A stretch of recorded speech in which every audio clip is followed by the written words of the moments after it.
तो गाइस कैसे आप सब लोग रीइंकार्नेशंस के एपिसोड 11 के साथ हाजिर हो। तो लास्ट एपिसोड के एंड पे हमने देखा था हमारा लिन और उसके साथ सेक्टर चीफ दोनों ही छुप कर देख रहे होते हैं। मास्टर जान जो अपनी फाइट को खत्म करने के बाद वहां से चले जाते हैं। जबकि सेक्टर चीफ आगे बढ़ने लगती है तो लिन उसे रोक देता है और कहता है वहां पर जाने की अभी जरूरत नहीं है क्योंकि ये खत्म नहीं हुआ। तो जिनकोई अभी तक जिंदा है। तो जिनकोई का सीन दिखाते हैं वो फिर से उठकर खड़ा हो जाता है। चीफ भी इस बात से काफी हैरान होती है और कहती है क्या वाकई में वो अभी तक जिंदा है, वो मरा क्यों नहीं। तो वो उठकर खड़ा हो जाता है और वहां से भागना स्टार्ट करता है। लिन कोई कहता है मुझे जल्दी से जल्दी वापस जाना होगा, मुझे डीमन सी लॉर्ड के पास जाकर सारी बात बतानी होगी, जाकर डीमन लॉर्ड को सारी बात बताना होगी कि यहाँ पर क्या हो रहा है। अंजू हमें धोखा दे रहा है और ऊपर से यहाँ पर पहले से कोई एनिमी बनकर आ चुका है। भागता हुआ जैसे ही आगे की तरफ बढ़ रहा था उसी वक्त हमारा लिन उसके सामने आकर खड़ा हो जाता है और कहता है एल्डर जिनकोई तुम कहाँ पर जा रहे हो। ये तो बहुत ही कोइंसिडेंस की बात है कि हम लोग भी यहीं पर हैं। उन दोनों को देखकर वहीं पर ब्रेक लगाता और कहता है सेक्टर चीफ, सेंट किंग तुम दोनों यहाँ पर क्या कर रहे हो, तुम्हारा यहाँ पर क्या काम है। लिन उसे कहता है ये वाला सवाल तो हमें तुमसे पूछना चाहिए। साथ ही वो सेक्टर चीफ से कहता है सेक्टर चीफ मैं इसको तुम्हारे पर छोड़ता हूँ, मुझे अभी मास्टर जानजू से जाकर बात करनी है, तुम इसको संभाल सकती हो। वो कहती है हाँ मैं इसको संभाल लूंगी। सेक्टर चीफ जल्दी से अपनी तलवार निकाल लेती है और कहती है लगता है कि मुझे तुमसे और कोई भी सवाल पूछने की जरूरत नहीं है क्योंकि मेरे सामने सारे के सारे सवालों के जवाब हैं। हम लोग जल्दी से यहाँ पर इसको खत्म करते हैं। तो जिनकोई जल्दी से वहां से पीछे की तरफ भागना शुरू कर देता और कहता है सेंट किंग और सेक्टर चीफ दोनों को इस बारे में पता चल चुका है, उन्हें मेरी रियल आइडेंटिटी का पता चल गया है, मुझे जल्दी से यहाँ से निकलना होगा क्योंकि मैं इस वक्त इतना कमजोर हूँ कि मैं इससे फाइट नहीं कर सकता। तो उसी वक्त मास्टर किंजी अपनी पावर्स को रिलीज करती है और अपनी पावर्स को रिलीज करते हुए उसके ऊपर अटैक करती है। उसका अटैक काफी ज्यादा पावरफुल होता है। वो अपने अटैक के साथ उसको वहां पर मार देती है। उसकी बॉडी के टुकड़े टुकड़े हो जाते हैं क्योंकि उसकी स्लैशेस काफी ज्यादा पावरफुल होती हैं। तो सेक्टर चीफ ने अपनी तलवार के साथ उसकी बॉडी के टुकड़े टुकड़े कर दिए होते हैं। उसे लगता है कि उसने अपनी तलवार के साथ उसको मार दिया है। वो वापस से अपनी तलवार को म्यान में रख लेती है और कहती है ये तो बहुत ज्यादा आसान था, लगता है कि इसने मुझे कुछ ज्यादा ही अंडर एस्टिमेट कर लिया। उसे लगा था कि यहाँ पर मेरे नाक के नीचे से भागकर जा सकता है, मैं सेक्टर चीफ हूँ, मैं ऐसे सेक्टर चीफ नहीं बन गई। तो सेक्टर चीफ अभी यहीं पर खड़ी होती है कि उसी वक्त उस कटी हुई बॉडी के अंदर से जिनकोई की आत्मा बाहर निकलती है। तो ये उसकी डेविल सोल बाहर निकलती है और उसे कहती है किंजी क्या लगा था कि तुम इतनी आसानी से यहाँ से भाग सकती हो। वो साथ ही उसे कहता है तुम्हें पता है कि हमेशा से मेरी नजर तुम्हारे ऊपर ही रहती थी और आज तो मुझे तुम बहुत ज्यादा एक्साइटिंग लग रही हो। किंजी जैसी वहाँ पर पीछे की तरफ घूमती है उसी वक्त वो उसकी बॉडी के अंदर घुस जाता है। तो उसकी डेविल सोल जो होती है वो उसकी सोल सी के अंदर चली जाती है, उसके माइंड के ऊपर कंट्रोल कर लेती है। उसी तरफ हमारे मास्टर जानजू का सीन दिखाते हैं। मास्टर जानजू जो कि बड़ी तेजी से भागते हुए वापस जा रहे होते हैं। उसी वक्त हमारा लिन उसके पास पहुंच जाता है। लिन उसे कहता है मास्टर जानजू तुम इतनी तेजी के साथ कहाँ पर भाग कर जा रहे हो, बहुत सारे काम है जो मुझे तुमसे करवाने हैं। तो मास्टर जानजू वहीं पर ब्रेक लगाते हैं और कहते हैं सेंट किंग मुझे बताएं कि अब मुझे और क्या काम करना है, आपके लिए कुछ भी करने को तैयार हुआ, बस मुझे बता दें कि मुझे क्या करना है। तो हमारा लिन उसे कहता है चाहता हूँ कि तो अभी यहाँ से रिफाइनिंग क्लैन की तरफ निकलो, तुम्हें रिफाइनिंग क्लैन में जाना है और वहाँ पर जाने के बाद फीनिक्स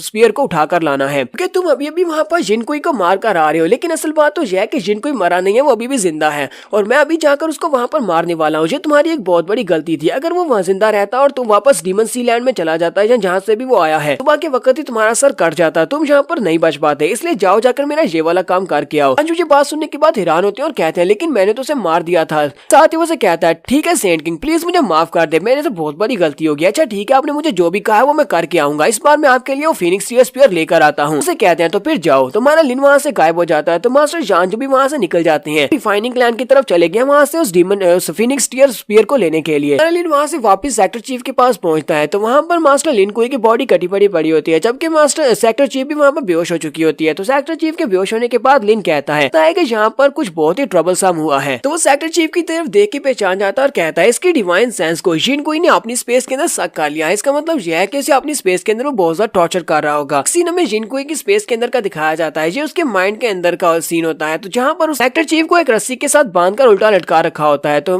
सेक्टर चीफ वहाँ पर उल्टी लटकी होती है। उसी वक्त पानी के अंदर से एक डीमन बाहर निकलता है। तो ये डीमन जिनकोई होता है। वो उसे कहता है किंजी तो मैं तुम्हारा कब से दीवाना हूँ। किंजी यानी कि सुजरेन से देखने के बाद काफी हैरान होती है और कहती है मैं तो तुम्हें पहचानती हूँ, तुम तो डीमन सी लैंड के 4 डीमन लॉर्ड्स में से एक हो कि डायरेक्टली डीमन किंग के अंडर काम करते हैं। ये बात सुनने के बाद जिनकोई उसे कहता है तुम यहाँ पर कह रही हो कि मैं 4 डीमन लॉर्ड्स में से एक हूँ, लेकिन असल बात तो यह है कि चारों डीमन लॉर्ड्स एक लंबे अरसे से खत्म हो चुके हैं। हम सभी लोग तो अब अपने मास्टर को सर्व करते हैं, हमारे मास्टर ने हम सभी लोगों की एनर्जी को डिवावर कर लिया था। कोई उसे कहता है किंजी तुम बहुत ज्यादा खूबसूरत हो, मैं पिछले कई सालों से यहाँ पर तुम्हारे सेक्टर में कर रह रहा हूँ, लेकिन मैं जब भी तुम्हें देखता हूँ मैं बहुत ज्यादा एक्साइटेड हो जाता हूँ। हर बार तुम्हें देखकर मेरी एक्साइटमेंट पहले से बहुत ज्यादा बढ़ जाती है। हमेशा यहाँ पर मेरे साथ रह सकती हो, यहाँ पर हम दोनों जो चाहे वो कर सकते हैं और तुम मुझे रोक भी नहीं सकती। और वो अपने हाथ को आगे बढ़ाता है और कहता है मैं तुम्हें बहुत ज्यादा प्यार दूंगा। वो उसकी चेस्ट के करीब अपने हाथ को करता है। फकत वहाँ पर उसके हाथ के ऊपर अटैक होता है, उस बेचारे का बाजू पूरे का पूरा कट जाता है। ये देखकर तो वो चिल्लाना शुरू कर देता है और कहता है कौन है यहाँ पर, किसकी हिम्मत हुई मेरा बाजू काटने की। बाजू कटने के बाद उसके ऊपर अजीब सी एनर्जी निकल रही होती है। देखकर बहुत सा हैरान हैरान होता है और कहता है ये तो तुम्हारी फैमिली की स्पेशल टेक्निक है, ये तो ग्रेट रूइन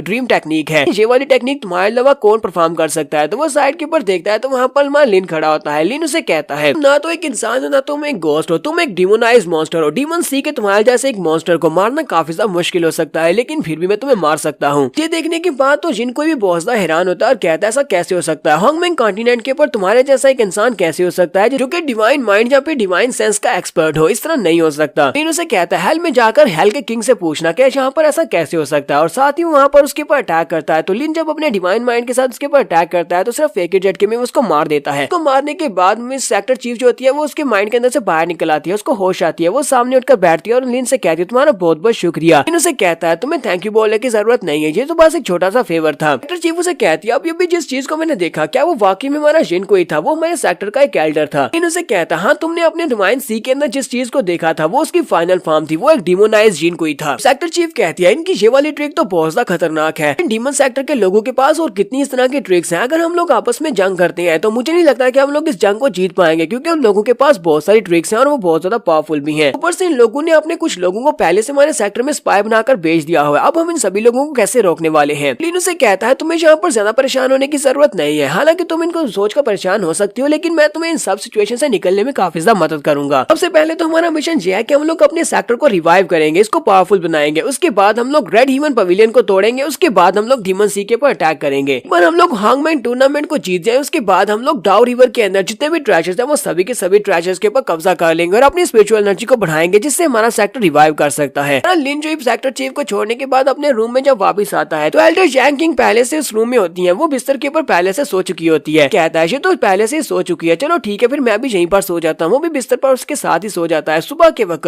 लिन उसे कहता है एल्डर जैंग सुबह हो गई है, तुम अभी तक सो क्यों रही हो, चलो जल्दी से उठ जाओ। वो उसके साथ ही लिपट कर सो रही होती है। जैसे वो उसे देखती है कि वो उसके साथ लिपटी है वो शर्माना शुरू कर देती है और उसे कहती है तुम वापस कब आए और तुम बिस्तर के ऊपर क्यों आ गए। लिन उसे कहता है क्योंकि जब बिस्तर मेरा था तो मैं यहाँ पर सोऊंगा, तुम यहाँ पर पहले से थी। एल्डर जैंग उसे कहती है अच्छा ठीक है अब मैं जा रही हूँ, क्योंकि एल्डर जाओ शाओ आज यहाँ पर आने वाले हैं और उनको वेलकम करने के लिए किसी को जाना पड़ेगा। साथ ही वो सोच रही होती है तो बहुत ही शर्म की बात है कि मैं इसके साथ इसी के बिस्तर पर सो गई। जब उठकर बाहर निकलती है तो बाहर जियांची पहले खड़ी होती है। जियांची उसे कहती है मास्टर आप यहाँ पर इस रूम में क्या कर रही है, मैं तो यहाँ पर सेंट किंग को मैसेज देने के लिए आई थी कि चीफ ने उन्हें बुलाया है। मास्टर जैंग उसे कहती है लड़की तुम यहाँ पर मेरे बारे में कुछ गलत तो नहीं सोच रही, मैं तो अभी भी तुमसे थोड़ी देर पहले यहाँ पर आई थी, मैं भी यहाँ पर सेंट किंग से ही बात करने के लिए आई थी। हमारा लिन भी उठकर बाहर आ जाता है और कहता है तुम दोनों लड़कियां यहाँ पर सुबह सुबह क्या कर रही हो, दोनों यहाँ पर आपस में बहस कर रही हो और मैं यहाँ पर आराम से सो भी नहीं पा रहा। फिर साथ ही वो उनसे कहता है चलो जल्दी से वहाँ पर जाओ, क्योंकि गेट के पास आसमान का कलर चेंज हो रहा है, लगता है कि जाओ जाओ यहाँ पर आ चुका है, हिमनली रेड पवेलियन का मास्टर यहाँ पर आ चुका है। सेक्टर चीफ और उसके साथ कुछ और एल्डर्स वहाँ पर पहले से मौजूद होते हैं उन लोगों को वेलकम करने के लिए। तो आसमान का कलर वहाँ पर चेंज होता है, वो लोग काले बादलों के ऊपर बैठ कर आते हैं। एल्डर जाओ जाओ और अपने साथ 4 डिसाइपल्स को लेकर आया था, वो वहाँ पर आता है और कहता है तो मैं यहाँ पर काफी अरसे के बाद आ रहा हूँ, सीनियर जाओ जाओ यहाँ पर अपने पुराने दोस्तों से मिलने के लिए आया है। मैंने तो ये बिल्कुल भी नहीं सोचा था कि सेक्टर चीफ खुद यहाँ पर मुझे वेलकम करने के लिए आएगी। ऐसे वो लोग यहाँ पर पहुँचते हैं तो सेक्टर चीफ उसे कहती है तुम ये बताओ कि तुम यहाँ पर करने के लिए क्या आए हो, हमारे सेक्टर में तुम्हारा क्या काम है, अचानक यहाँ पर विजिट करने का क्या मकसद है। जाओ जाओ उन लोगों से कहता है काफी अर्सा गुजर चुका है, मैं तुम लोगों को बहुत ज्यादा मिस कर रहा था, इसी वजह से मैं यहाँ पर आया हूँ। ये मत कहना कि तुम लोगों ने मुझे बिल्कुल भी मिस नहीं किया। और वो साथ ही वहाँ पर नीचे उतर आता है। नीचे उतरने के बाद सबसे पहले वो सेकंड पैलेस मास्टर के पास जाता है और उसे कहता है एल्डर जाओ मिंग लास्ट टाइम जब हम लोग यहाँ पर थे मैंने तुम्हारे साथ स्पार मैच किया था, मुझे ये बताओ कि तुम्हें उस वक्त चोट लगी थी, क्या तुम्हारी वो चोटें ठीक हो गई हैं? मैंने पिछली बार तुम्हें कुछ ज्यादा ही जोर से मार दिया था। एल्डर जाओ मिंग उसे कहते हैं हाँ वो बस छोटी सी चोट थी, वो तो बिल्कुल जल्दी से ठीक हो गई थी, तुम्हें उसके बारे में परेशान होने की जरूरत नहीं है, अगर मैं चाहूँ तो फिर से तुमसे फाइट कर सकता हूँ। जाओ जाओ उसे कहता है हाँ क्यों नहीं, तो फिर एक बार हमारे बच्चों का यहाँ पर मैच हो जाए उसके बाद मैं तुम्हारे साथ जरूर फाइट करूंगा। बस सुनते ही सेक्टर चीफ चिल्लाकर उसे कहती है सेक्टर मास्टर जाओ जाओ अपनी बकवास बंद करो, ये बताओ कि तुम पर्सनली यहाँ पर क्या करने के लिए आए हो, तुम यहाँ पर हमारे एल्डर को उनको शर्मिंदा करने के लिए आए हो। एल्डर जाओ जाओ उनसे कहता है नहीं ऐसी बात बिल्कुल भी नहीं है, यहाँ पर आने का मकसद ये है कि मैं अपने साथ अपने रेड हीवन पवेलियन के 4 सबसे बेकार स्टूडेंट्स को लेकर आया हूँ, ये अच्छे से ट्रेनिंग नहीं करते और ये बाकी के सभी से बहुत ज्यादा कमजोर है, इन्हें यहाँ पर लेकर आया हूँ ताकि ये तुम्हारे बच्चों के साथ स्पार करके ये देख सकेंगे तुम्हारे जो सेक्टर के लोग हैं, तुम्हारे सेक्टर के जो स्टूडेंट्स हैं वो कितने स्ट्रॉन्ग है, ताकि इनकी मोटिवेशन बढ़ सके। हमारे बच्चों के साथ फाइट करने के बाद इन्हें काफी कुछ सीखने को मिलेगा और उसके बाद इनकी मोटिवेशन बढ़ेगी और ये भी अच्छे से कल्टीवेट करेंगे। उन चारों बच्चों की तरफ भी दिखाते हैं, चारों बच्चों तो किसी भी एंगल से बिल्कुल बेकार तो बिल्कुल भी नहीं लगते, क्योंकि इन चारों को देखकर लगता है कि ये चारों काफी ज्यादा स्ट्रॉन्ग है, स्पेशली ये लड़की जिसके मसल वसल्स काफी ज्यादा अच्छे हैं। जहाँ पर हम लोग अपनी एपिसोड 11 का एंड करेंगे और नेक्स्ट एपिसोड में देखेंगे कि कौन से 4 यहाँ पर इन लोगों के साथ फाइट करने वाले हैं। एपिसोड की एक्सप्लेनेशन अच्छी लगी हो तो कमेंट करके जरूर बताइएगा। चैनल को सब्सक्राइब कर दे, वीडियो को लाइक और शेयर कर दें। शुक्रिया।